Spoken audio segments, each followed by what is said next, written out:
I want you to take a look at a picture here of the first family of baseball. Spring training? I was trying to picture that myself. Is that Miami Stadium? I believe that is Miami Stadium. I'm trying to figure out how did we get Dad to sit down on that?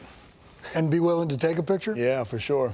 You mean just to stop and not be busy doing something? This is a guy who not just managed a ton of games in the minor leagues and major leagues, but in the minors, he would drive the team bus. You guys know growing up the work he did in the off seasons. Back then, you had a job in the off season. He's working in hardware stores. He's working in a pharmacy, managing a pharmacy.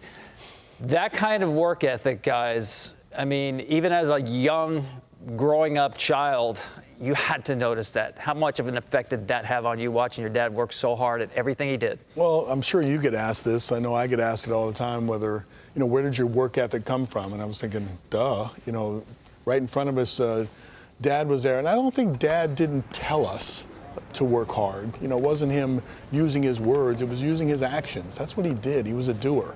And he did what he had to do.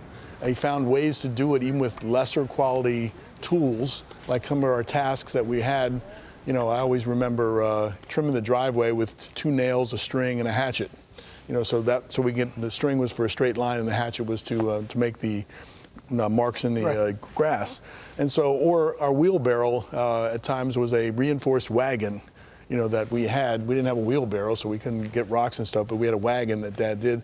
So whatever there was a way to get something done, he did it. So he was a doer, and I think by example, we've become doers. Well, I think I look at it this way, too, because Senior had influence on both of us, I think, in 2 different ways. When you looked at him in amateur baseball, you knew that there was something more to work with, let's say. And I think Junior actually took Senior's work ethic, and if it's worth doing right, and did that tenfold. And I like saying that Cal would have probably played in the big leagues without Senior's influence. He wouldn't be sitting here today because he was the Iron Man and a Hall of Famer and did all the things that he did in baseball without that influence of Senior.